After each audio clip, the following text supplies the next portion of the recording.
All right, everyone, it's time for the most important news story of the year, according to CNN, aka the legacy media. Covfefe. Oh, no, Trump misspelled a tweet, and you know what? I think he did it on purpose. I think Trump last night was about to go to bed, and he's like, the corporate media is going to cast me off as dumb and out of touch and kind of fucked up no matter what I tweet out here. Got to give people some sort of an update. Let's inject a little bit of humor here. So he misspells a tweet there, which was probably designed beforehand. He probably said, what kind of word would have a little catchiness to it? He thought about it for 10 minutes. Oh, Covfefe. Sounds kind of like coverage. Well, they'll run with this. This will be all over the news tomorrow. He tweets it out. And then today he tweets out, of course, oh, what is the true meaning of Covfefe? You weigh in, essentially. And it's very funny. I think it's his idea of humor, honestly. And if it was a misspelling, who fucking cares? Like, every other tweet that you see is misspelled. This includes from intelligent, rational individuals who just hit the wrong button on their smartphone or something like that. Is this really front page news? No. I think that if this were Obama, it would be relegated to tabloids. Oh, is Obama suffering from brain cancer? Misspells tweet at midnight. More at 11. Stuff like that. It would be on the Weekly World News and the Inquirer or the Telegraph or the Sun or something like that. You wouldn't see it in fucking CNN. But instead they act like it's part of a wider problem. Okay, somebody is tired and makes a typo, or it's their idea of a funny joke at your expense. Notice, CNN and all these groups, because they put that crap on the front page and it gets trending and it's a million responses, is anyone talking about real issues like the fact that Trump hasn't yet passed a tax plan? Or the GOP dragging its heels on the border wall funding, in direct defiance of Trump's own directives, or anything else, North Korea, or Iran, or Syria, or anything else that's going on in the world, or Putin. No, they're not talking about that. They're talking about Covfefe. What does it mean? I don't know. It's Greek to me, and I don't care. But it's funny. I've had more fun in the last few months since Trump took the oath of office than I had in 8 years under Obama. The first few weeks of Obama were funny. And certainly there were some meme-worthy moments during the debate with Mitt Romney, horses and bayonets, binders full of women, killing Elmo, killing Big Bird, stuff like that. That was very funny, but, that's a brief moment in time.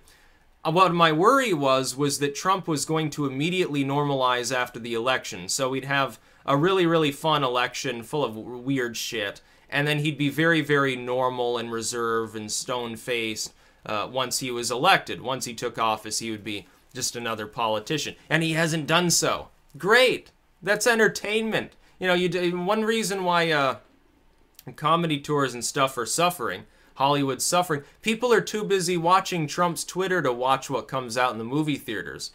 In any given couple hours of time, you can watch this Hollywood blockbuster that ultimately is going to flop and be shitty and retarded, or you can just pay attention to Trump's Twitter. That's really, he's the entertainer-in-chief. He's absorbed so much from so many different people. It's hilarious to watch this.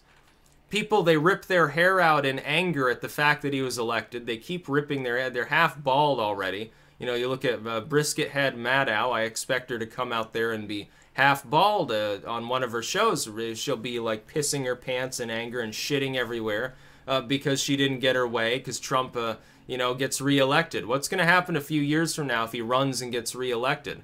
Are all these people going to commit Sudoku or something like that? I think some of them probably will. They'll be despondent. Even some of the conservative commentators that come, look at Olbermann. He goes crazy anyway. They go crazy because of a misspelled tweet, which means that if a real issue comes up, you can count on them to, I'm sure, remain level-headed and honest and fair. They won't put a bunch of spin on it and then ram it into the ground with 4 or 5 hours of non-stop hyperbole from their entire staff of pundits. I'm sure they would never do that. Hell, they do that on Fox News all the time. They do it on CNN. MSNBC has taken up the mantle now.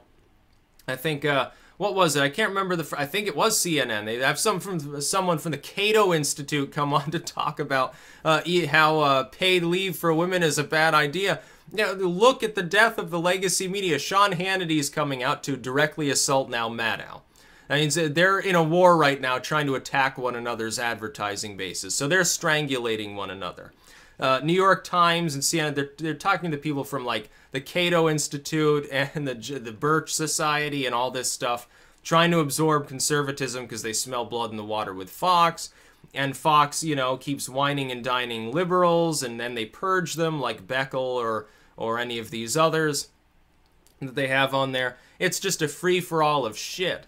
It's funny. It's like watching a bunch of monkeys throw rotting fruit at each other. That's what our corporate media... When the corporate media gets to the point where they consider a misspelled tweet front page news, they are dying. They're desperate for a story. See, normally they get political stories because they get an interview with a president or something like that, or a source gives them something. They have to now make up their sources. All these anonymous source stories, most of them are fake. Yeah, that's tabloid gossip. They know that they can get away with saying it, though, because nobody can disprove that such a source exists. It's very, very good for a corporation that wants to smear a political figure. They do this all the time. They did it to Obama, too, in all honesty. Only he had him investigated. He was investigating a bunch of journalists and violating several constitutional amendments in so doing. So far, all Trump's done is try to get Twitter to tamp down on people who are slandering him. Which, you know, just bill it as satire and let it slide. Doesn't even matter. Isn't this hilarious? Covfefe, front page news. Ooh. Just ignore North Korea. Ignore what China's doing in the Spratlys. Don't worry too much about what Merkel just said. It's Covfefe. It's more important because it comes from Trump's Twitter and appears to have been the result of a late-night tweet storm or something like that. So I'm looking... Oh, trust me, I'm looking forward to the midterms. I can't wait to see what weird-ass coverage comes out then. Until then, I've got to focus on, you know, the retardation of the media primarily. There's not much else to talk about right now. The world is still chugging along with its normal problems, but they're acting as though the sky is falling. So I'm going to fixate on the alarmists and hyperbole-addled maniacs that they call the legacy media. It's going to be funny. That's about all. Peace out.